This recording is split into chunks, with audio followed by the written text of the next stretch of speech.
The first thing I noticed was the silence.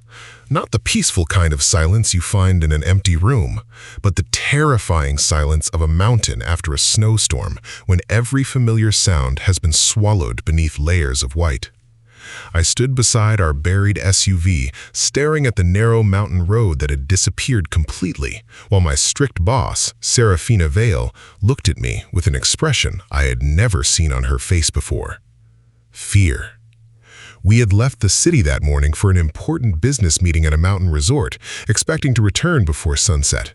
Instead, a sudden daytime blizzard had trapped us miles from the nearest town, with no phone signal, no working vehicle, and temperatures falling by the minute. Then, Saraphina looked toward the small emergency cabin visible through the snow and quietly said the words that changed everything. "Only one bed. We need to stay warm." If you believe kindness can appear in the most unexpected places and that everyone deserves a second chance, please like, comment, share this story, and subscribe to The Invisible Line. My name is Corbin Hayes, and before that day, I had spent nearly 2 years trying to understand my boss. Saraphina was known throughout our company for being brilliant, demanding, and almost impossible to impress. She arrived at work before everyone else, expected perfection, and rarely smiled. She could reject an entire presentation with 3 words and somehow make a room full of experienced executives feel like nervous students. I had never hated her, but I had never felt comfortable around her either. I assumed she thought I was ordinary, replaceable, and not particularly important. Still, I worked hard because I was supporting my younger sister through college, and keeping my job mattered more to me than anyone knew. That morning, Saraphina had chosen me to accompany her because I had prepared the technical proposal for the resort project. I thought it was simply another stressful assignment. I never imagined it would become the day that revealed the woman behind the cold expression. By early afternoon, the mountain weather changed without warning. The sky had been bright when we started climbing, but within minutes, thick clouds rolled over the peaks, and snow began falling so heavily that the road ahead became almost invisible. Saraphina told me to slow down, but before I could respond, the SUV slid sideways and struck a buried mound of ice. The engine died. We tried restarting it again and again, but nothing happened. When I stepped outside, the snow was already reaching my knees. I searched for a signal while Saraphina called the resort repeatedly, but our phones were useless. The nearest emergency marker pointed toward an old maintenance cabin nearly half a mile away. We had no choice. Carrying only a small emergency bag, we began walking through the storm. The journey was exhausting. Wind pushed against us so fiercely that every step felt like walking into a wall. Saraphina slipped twice, and the second time I caught her before she fell completely. She tried to stand immediately, embarrassed that I had seen her struggle, but I noticed her hands trembling. For the first time, I realized that the woman who always appeared completely in control was just as frightened as anyone else. I took her bag without asking and walked slightly ahead, creating a path through the snow. She protested at first, but eventually became quiet. When we finally reached the cabin, both of us were soaked, exhausted, and barely able to feel our fingers. The cabin was old but sturdy. There was a small fireplace, a few blankets, some emergency food, and one narrow bed. Saraphina inspected the room carefully before sitting beside the fireplace. She looked exhausted rather than intimidating. I managed to get the fire burning, and slowly the cabin began to warm. As daylight faded outside, the storm became even stronger. Snow slammed against the windows, making it impossible to see anything beyond the glass. We understood that rescue might not come until morning. Saraphina opened the emergency food and divided it equally between us, even though I knew she probably needed more energy than I did. I teased her gently about finally being forced to share an office with me after years of avoiding unnecessary conversation. To my surprise, she laughed. That small laugh changed the atmosphere completely. She told me things I had never expected to hear.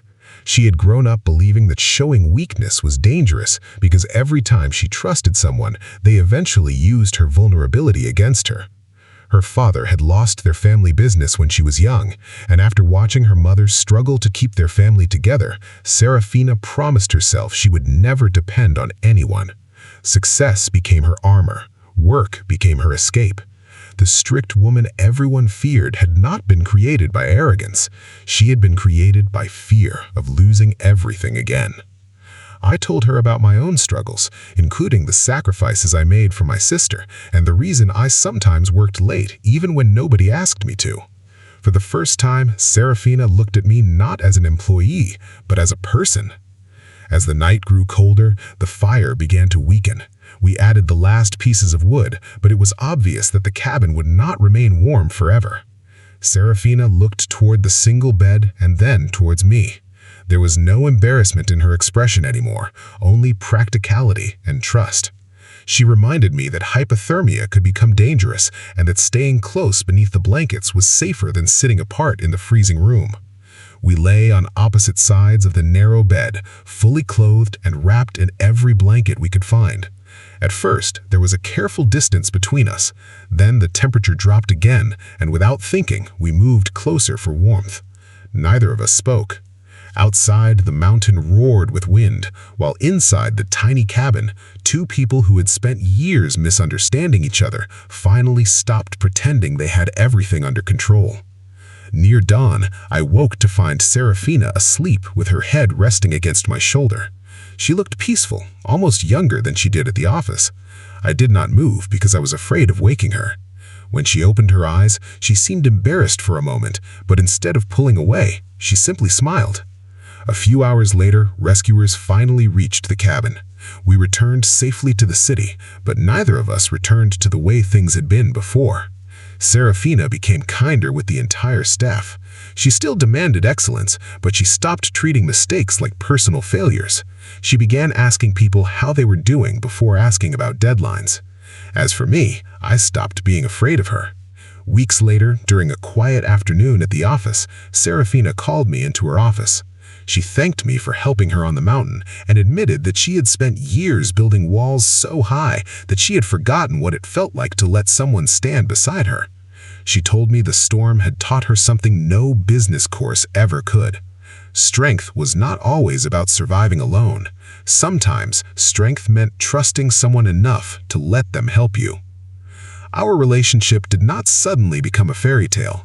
It grew slowly, honestly, and naturally. We started having coffee together during lunch breaks. We talked about ordinary things. We laughed more, and eventually the strict boss I had once feared became the person whose presence made my difficult days easier. One snowy mountain took away our phones, our schedules, our professional titles, and our carefully built walls. But what it gave us was something far more valuable, a second chance to see each other clearly. If this story touched your heart and reminded you that even the coldest person may be carrying an unseen wound, please like this video, share it with someone who needs a little hope, and subscribe to The Invisible Line for more emotional stories of kindness, courage, and second chances. And before you leave, a special request. Comment, "Kindness changes everything." If you believe one small act of kindness can change the direction of someone's life. Sometimes, the people who seem the coldest are simply the ones who have spent the longest time trying not to break. And sometimes, life traps two strangers in the middle of a snowstorm just long enough for them to discover that the warmth they were searching for was never only in the fire. It was in each other.